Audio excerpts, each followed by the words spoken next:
Մի քանի օր առաջ Նիկոլ Փաշինյանը ՔՊ-ի խմբակցության հետ հանդիպումից հետո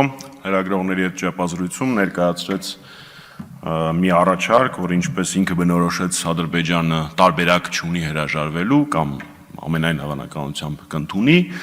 ու երկու խոսքով ներկայացրեց առաջարկի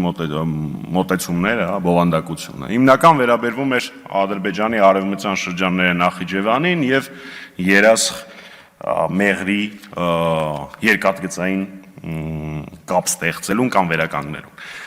Բայց Նիկոլ Փաշինյանը չէր լինի, եթե այստեղ նույնպես մանիպուլյացիայի տեղ չթողեր, որի մասին հիմա կուզենամ խոսել, ակնկալելով, որ Փաշինյանը կպարզաբանի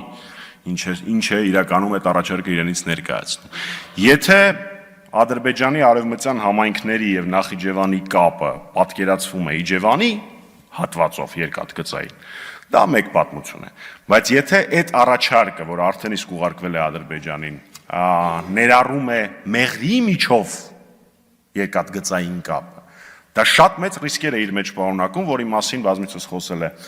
թե Խոսրով Հարությունյանը եւ թե շատ այլ մեր գործընկերներ, բացատրեմ ինչի,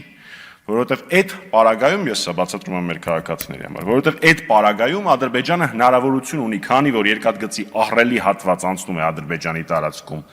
Երասխ Մեղրի պարագայում ու շատ փոքր 40 քանի կիլոմետրանոց հատված անցնելու է Հայաստանի Հանրապետության հատվածով արևմտյան Ադրբեջանը Նախիջևանին կապող։ Ադրբեջանը հնարավորություն ունի մաքսատուրքերի կամ վճարների, անցման վճարների միջոցով ստեղծել անբարենպաստ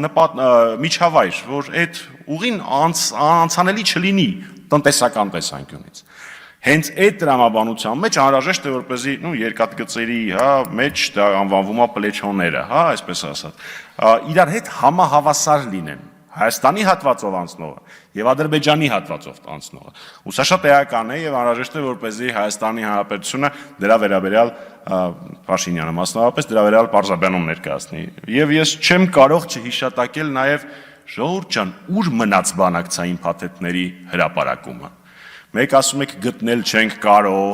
կարողանում համակարգել, լավ, չնայած այդ ամենը համակարգված է, տեղերն էլ շատ լավ դուք գիտեք։ Մասնավորապես 19 թվականի առաջարկը, համանախագահների 19 թվականի առաջարկը, որը ժողովուրդը ընդունված է անվանել Լավրովի առաջարկ։ Ուր է, այդ հո ձեր օրոք է եղել, ձեզ է ներկայացվել ու դուք եք դրանից հրաժարվել։ Դա ինչի չի հրապարակվում։ Իսկ դա առաջացնում է շատ հիմնավոր կասկածներ, որոնց մասին կխոսեմ հետագայում։ Շնորհակալություն։